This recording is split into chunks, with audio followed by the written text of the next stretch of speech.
आज भी आज भी बहादुरी और दिलेरी का आखिरी सिंबल माना जाता है कि शेर की एक दिन की जिंदगी गीदड़ की 100 साल जिंदगी से बेहतर है। बिस्मिल्लाहिर्रहमानिर्रहीम। मैं हूं आपका मेजबान सैयद सजाद बुखारी और आपसे मुखातब हूं रिसेंट पॉडकास्ट के यूट्यूब चैनल के प्लेटफॉर्म से। नाज़रीन, आज मैं जिस शख्सियत का तज़किरा करने के लिए आपके साथ बैठा हूं, तारीख़ इंसानी में चंद दलेर तरीन अशखास में से वो एक शख्स, वो मर्द मुजाहिद जो कि आज अपनी मौत तो मर गया है लेकिन तारीख के सफ़ों पर अमर हो गया है। सन 1750 20 नवंबर का दिन और मैसूर की सल्तनत हैदर अली सुल्तान के घर एक फरजंद की आमद होती है। उसका नाम रखा जाता है फतेह अली खान, जिसे बाद में लक़ब मिला टीपू सुल्तान का। शेर मैसूर, टाइगर मैसूर, दिलेरी की अलामत, आज भी वो बहादुरी की अलामत समझे जाने वाला वो जरई जवान, जिसे गए हुए दुनिया से तकरीबन 250 साल से ऊपर हो गए हैं, लेकिन जब भी दिलेरी और खुददारी की बात होती है तो टीपू सुल्तान का नाम लिया जाता है। टीपू सुल्तान हैदर अली के घर पैदा हुआ। हैदर अली जो कि खुद एक अनपढ़ हुक्मरान था, लेकिन उसे इल्म से बहुत मोहब्बत थी। उसने अपने बेटे टीपू सुल्तान की तालीम और तरबियत का खुसूसी एहतमाम किया। उसने उसको ये फ़नून हर्ब सिखाए, उसे साइंस की खुसूसी तालीम दिलवाई, उसे फ़िक़्ह सिखाया, उसे तारीख पढ़वाई और छोटी सी उम्र में उसे यकता कर दिया। हैदर सुल्तान उसके साथ मिलकर जंगी हिकमत अमली तय करता, क्योंकि मैसूर का महल वकू बहुत ख़तरनाक और सख्त है। अब ये किस्मत की सितम ज़रीफ़ी कहें कि सन 1782 में जब हैदर अली वफात पा गए तो उस वक्त टीपू सुल्तान यूनान के दौरे पर गया हुआ था। वो वापस आया और उसे मैसूर का हुक्मरान चुन लिया गया। उसके बाद मौत के आखिरी दिन तक टीपू सुल्तान ने एक दिन भी पूरी नींद नहीं ली। वो घोड़े की पीठ का दिलदादा, जिसे डोली में बैठकर सफ़र करना सख्त नापसंद था, घुड़सवारी को फ़न के तौर पर जानता था और तलवार का धनी था। उस शख्स को सिर्फ तलवारबाजी का शौक नहीं था, वो सिर्फ जंगजू नहीं था, बल्कि इंतहाई इस्लाह पसंद और फलाही रियासत पर यकीन रखने वाला एक मुसलमान हुक्मरान था, जिसने अपनी आवाम के मयार ज़िंदगी को बुलंद करने के लिए कई स्कीमें मुतारफ़ कराई। उसने दस्तकारी, रेशम की सनत को ख़ास तौर पर तरवीज दी। उसने अपने कारीगरों की बनाई हुई चीज़ों को पूरी दुनिया में फैलाने के लिए तिजारत को फ़रोग़ दिया। उसने इंतज़ामी अमूर को सही बेहतर तरीके से मुकम्मल करने के लिए अपने मुल्क में छोटे छोटे अजला पर मुश्तमिल खाने बनाए और उन इंतज़ामी खानों में गवर्नर मुकर्रर किए। यहाँ तक कि उसकी सल्तनत के डंके चारों तरफ गूंजने लग पड़े। लोग उस दूसरे इलाकों से आकर मैसूर में रहने को तरजीह देने लगे, क्योंकि मैसूर की आबादी की फी का आमदनी पूरे हिंदुस्तान में सबसे ज़्यादा हो गई थी और उस दौर की मैसूर की रियासत हिंदुस्तान की अमीर तरीन रियासत थी। उसके बाद उसने मज़ीद इस्लाहात करते हुए बहरी सनत को भी फ़रोग़ दिया, ताकि साथ वाले ममालिक के साथ बहरी तजारत को, समंदर के रास्ते तजारत को फ़रोग़ दिया जा सके। उसने तजारत का दायरा ईरान, अरब, यूरोप और तुर्की तक फैला दिया और उसके कारीगर पूरी दुनिया में जाकर अपने कमालात दिखाने लगे। यहाँ तक कि उसने गैर मुल्की सरमायाकारों को भी इतनी सहूलतें मुहैया की कि उन्होंने भी आकर मैसूर के अंदर कारखाने लगाने शुरू कर दिए, जिससे मैसूर की आवाम को आसानी के साथ रोजगार मिलने लगा। खुशहाली का दौरा था और मजहबी रवादारी भी उसमें कूट कूट कर भरी हुई थी। उसने हिंदुओं के तमाम मंदिरों को भी माहाना मुशायरा दिया, ताकि कोई भी कौम किसी तरह से भी एहसास कमतरी में मुब्तला न हो। तजारत के साथ साथ उसने दिफा पर भी खुसूसी तवज्जो दी। आज का मिज़ाइल, जो इस वक्त भी आप जानते हैं कि ईरान और इसराइल की जंग हुई और ईरान ने मिज़ाइलों के सर पर इसराइल को शिकस्त दी है, ये वही मिज़ाइल है जिसे पहले रॉकेट का नाम दिया जाता था और इस रॉकेट का मोजद का नाम था सुल्तान टीपू। सुल्तान टीपू के बनाए हुए रॉकेट 2 किलोमीटर तक मार करते थे और सुल्तान टीपू के बनाए हुए रॉकेट की टेक्नोलॉजी को यूरोप वालों ने अपनाया और बाद में नेपोलियन बोनापार्ट के साथ लड़ाई में उसे इस्तेमाल किया और फ्रांस पर फतह हासिल की। यही वो वक्त था जब सुल्तान टीपू को पूरी दुनिया में एक आदल हुक्मरान के तौर पर देखा जाने लगा। सुल्तान टीपू ने खैराती इदारे बनवाए, अस्पताल बनवाए, मतब खाने बनवाए, चरागाहें बनवाई और लोगों को तालीम देने के लिए उसने इकदाम किए। यही वो वजह थी जिसकी वजह से वो अवाम का पसंदीदा तरीन हुक्मरान बन गया और लोग उससे अपने दिलो जान से चाहने लगे। बिला तफरीक मजहब, बिला तफरीक नस्ल, मैसूर की आवाम का वो हीरो बन चुका था। सुल्तान टीपू ने अंग्रेज़ों के साथ 4 जंगें लड़ी। उसने पहली जंग 1767 में शुरू की, जो कि 2 साल तक जारी रही। सुल्तान टीपू ने दूसरी जंग 1780 में शुरू की, जो कि 4 साल तक लड़ी जाती रही। इस जंग में सुल्तान टीपू ने अंग्रेजों को धूल चटाई और इबरतनाक शिकस्त दी। ये वही दौर था जब इंकलाब अमेरिका के दरवाजों पर दस्तक दे रहा था और अमेरिका समेत कई मुल्कों में इंकलाब इंकलाब के नारे लग रहे थे और इंसानी हकूक की बात हो रही थी। उस दौर में भी मैसूर की रियासत में इंसानी हकूक पूरी तरह से आवाम को दिए जा रहे थे।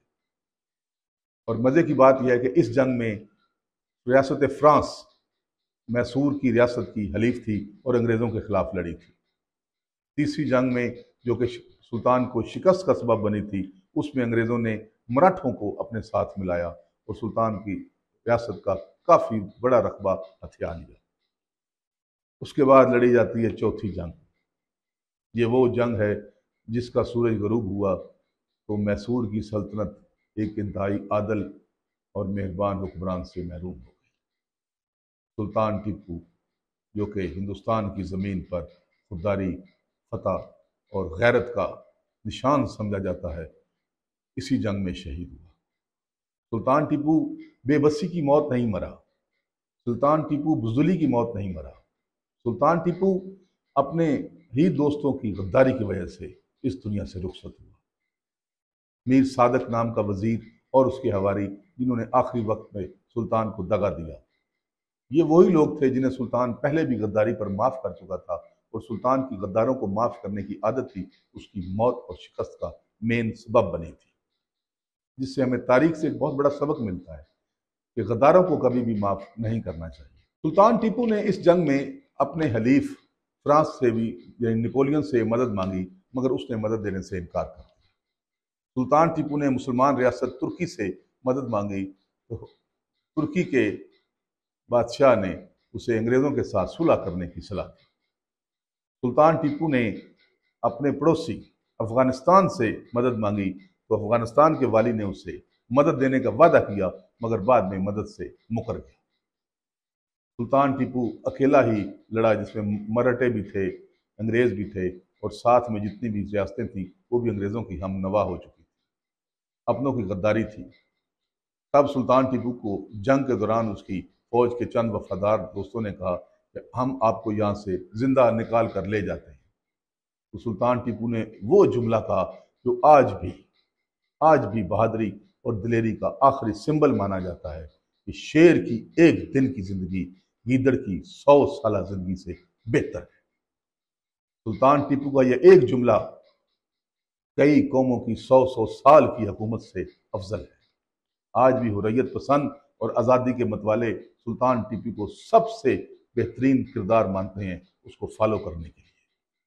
सुल्तान टीपू की सबसे बड़ी कामयाबी ये है कि जब भी दिलेरी की और जुर्रत की बात आती है तो सुल्तान टीपू शेर मैसूर फतेह अली खान का नाम लिया जाता है।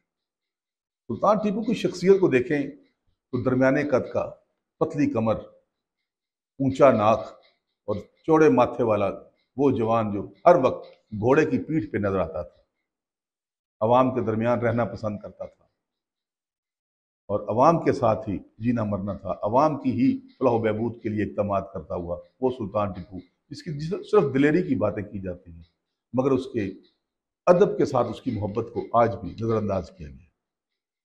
जब अंग्रेज़ों ने सुल्तान टीपू की लाइब्रेरी पर कब्जा किया, वहाँ 2000 किताबों का बेहतरीन ज़ख़ीरा मौजूद था, जिसमें अदब, साइंस, लिटरेचर और अहदीस के मजमूए थे। सुल्तान टीपू वो जरी नौजवान है, जब उसकी वफात हो गई, जख्मों से चूर होकर वो शहादत पा गया, तो उसकी आंखें खुली हुई थी और उसका हाथ तलवार के दस्ते पर मजबूती से जमा हुआ था। अंग्रेज कई घंटे तक उसको दूर से बैठकर देखते रहे, मगर उसके करीब जाने की हिम्मत ना कर सके। सुल्तान टीपू की तलवार, जो कि गोरों के कब्जे में चली गई, उसका 7 किलो वजन था। इसकी बनावट पीतल और लोहे के साथ की गई थी, जिसमें चांदी की आमेजिश की गई थी। इसके दस्ते पर सोने की आमेजिश थी। इसे बहादुरी और दिलेरी का सिंबल माना जाता था। पूरे हिंदुस्तान में सुल्तान टीपू की तलवार के चर्चे थे। गोरों ने वो तलवार अपने एक मेजर को इनाम के तौर पर दी, जिसने जंग में कारहाय नुमाया अंजाम दिए थे। वो तलवार बाद में बरतानिया के म्यूजियम में पहुंच गई और वहां से नीलाम की गई। सुल्तान टीपू की तलवार जो 1 करोड़ 40 लाख पाउंड में नीलाम हुई, जिसने तमाम साबका रिकॉर्ड तोड़ दिए। पाकिस्तानी और हिंदुस्तानी करेंसी में यह रकम अरबों रुपए में बनती। सुल्तान टीपू जो कि एक इंतहाई गैरतमंद हुक्मरान था, उसकी मैयत को एक रात तक गोरों ने अपने कब्जे में रखा और सुबह सवेरे जब उसका जनाजा उठाया तो चश्मे फलक ने देखा कि मैसूर की हर गली में आओ बका के मनाजर नजर आ रहे हैं। लोग धाड़े मार मार कर रो रहे थे और उसके जनाजे के साथ साथ चल रहे थे। सुल्तान टीपू के जनाजे को कंधा देने के बाद जब लोग वापस आए तो इंतहाई सोगवारी का माहौल था। अब आसमान ने भी उनको पुरसा देने का फैसला किया। बादल खूब बरसा, तूफान आए, आंधियां आई और इतना तूफान आया कि गोरों के कई एहलकार भी हलाक हो गए। जानवरों का नुकसान हुआ और अमलाक का शदीद नुकसान हुआ। आसमान ने भी इस बात की गवाही दी कि आज आसमान पर एक बड़ी अजीम हस्ती वापस गई है, जिसकी रूह को फरिश्तों ने वसूल किया होगा, जो कि सरकार दो आलम सल्लल्लाहु अलैहि वसल्लम के दामन में जिसको पनाह मिली होगी, जिसने गैरत और असूल के साथ और बहादुरी के साथ ज़िंदगी गुजार कर आने वाले मुसलमानों को ये सबक दिया कि हमेशा जुर्रत और बहादुरी की ज़िंदगी अमर हो जाती है। आज भी ज़रूरत इस अमर की है कि मैसूर की ज़मीन पर पैदा होने वाला वो सुल्तान टीपू हर मुल्क में पैदा हो, ख़ास तौर पर इस्लामी दुनिया में इस्लाम टीपू पैदा हो, ताकि हम भी उस जैसे हुक्मरान के ज़ेर साया होकर गैरत और जुर्रत के साथ ज़िंदगी गुजार सकें। बाकी रहे नाम अल्लाह का। Yeah.